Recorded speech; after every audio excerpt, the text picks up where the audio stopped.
నేనిప్పుడు ఇలా ఉండడానికి కారణమేంటో తెలుసా? బానిసత్వం.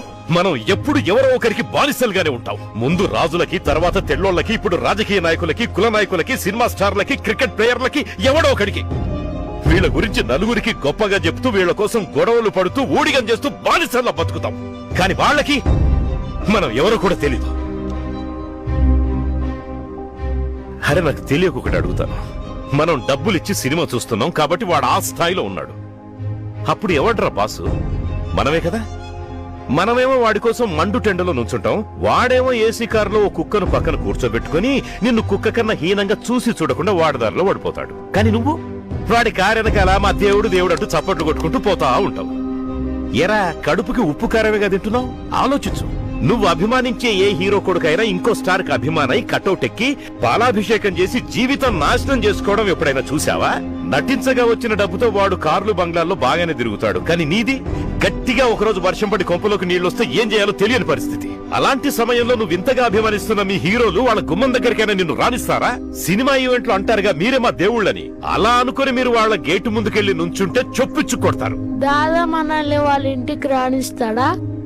కరెక్ట్ గా అడిగాడు. మనం ఎప్పుడు ఎవరినో ఒకరిని మోస్తూనే ఉండాలి. అయ్యో, ధోని వేరే లెవెల్. మా హీరో దేవుడు. వాడి ప్యాంటు వాడే వేసుకుంటాడు, వాడి తిండి వాడే తింటాడు, వాడి ముడ్డి వాడే కడుక్కుంటాడు. వాడి సింప్లిసిటీ గుర్తు పెట్టుకోండి.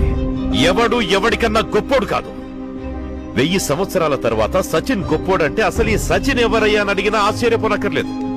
క్రికెట్ అంటే కూడా అప్పుడు ఎవరికి తెలియకపోవచ్చు. అది మనకి మనం సృష్టించుకున్న ఒక ఆట, అంతే. మనం కనిపెట్టిన ఆట ఎవడైనా బాగా ఆడుతున్నాడంటే వాడు ఆ ఆటని బాగా ఆడుతున్నాడని అర్థం. అది కాకుండా వాడు లెజెండు దేవుడని పండగ చేసుకోవడం పిచ్చితనం అనిపించట్లా?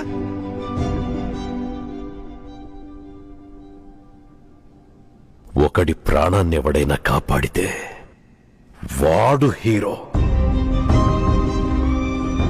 నలుగురు ఆకలి తీరుస్తాడు చూడు, వాడు హీరో. వాడు చదవకపోయినా 10 మంది చదవడానికి బడి కట్టిస్తాడు చూడు, వాడు హీరో. మిగతాదంతా వట్టి చెత్త.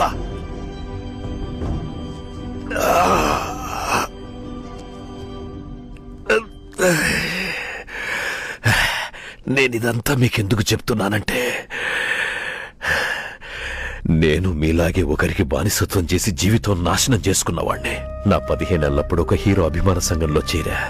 తను చేసే ప్రతి cinema first day first show చూసేవాణ్ణి.